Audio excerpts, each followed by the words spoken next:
आपका नाम क्या है? Who is? Hello sir. हाँ सर यह है सर। हाँ बताओ। Sir my name is Shri Jitul Ghosh, I am from Dhemaji college.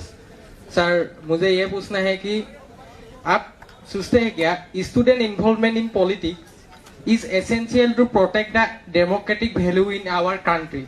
Just because sir अब अमेरिका में एक जो समीक्षा आया था वहां पे क्या हुआ है कि हम लोगों की जो इंडिपेंडेंट डेमोक्रेसी है बीजेपी गवर्नमेंट ने डेमोक्रेसी के अगेंस्ट रूल आउट किया है और इसलिए हम लोगों का डेमोक्रेसी 64% ऐसे बताया गया है। इसलिए आपको मैं पूछना चाहता हूँ आप क्या सोचते हैं कि अब भारत की इंडिया की जो इलेक्शन या पॉलिटिक्स में स्टूडेंट का इन्वॉल्वमेंट होना कितना जरूरी है, डायरेक्टली इन्वॉल्वमेंट होना? आपको क्या लगता है?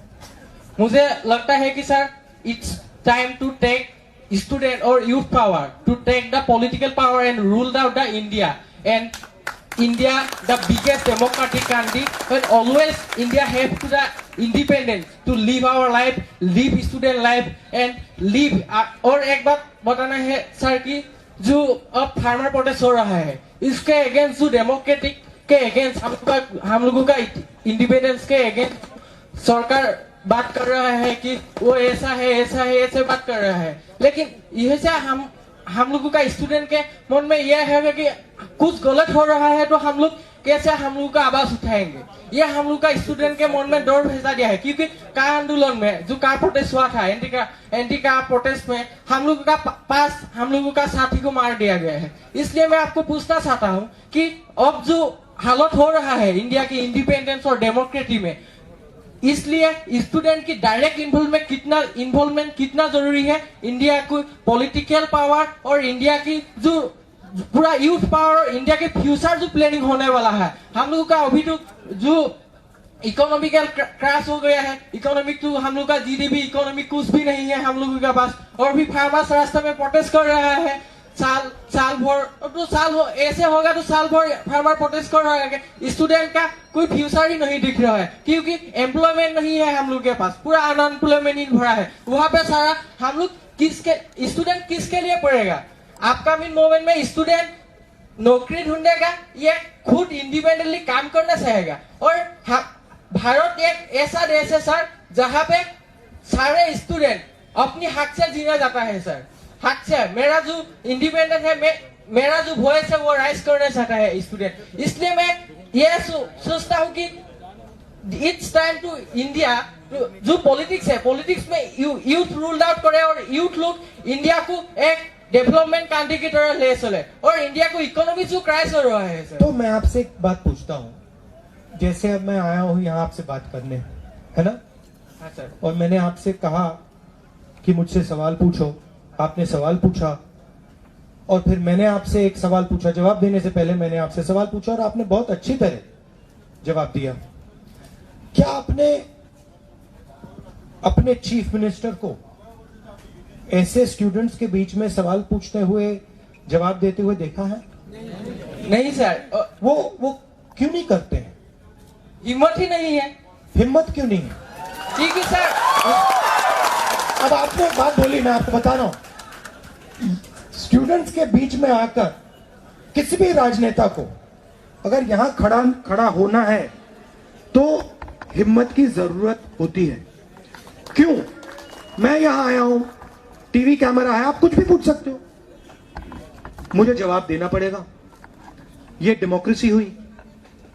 डेमोक्रेसी का मतलब जो भी सवाल आएगा उसका जवाब दो। शायद अगर मैं जवाब नहीं दे पाऊं तो मैं कहूंगा देखो मैंने इसके बारे में पहले सोचा नहीं है, आपने पूछा जवाब नहीं दे पाया, सोच के अगली बार आपको जवाब दे दूंगा। तो कॉन्फिडेंस की भी जरूरत होती है।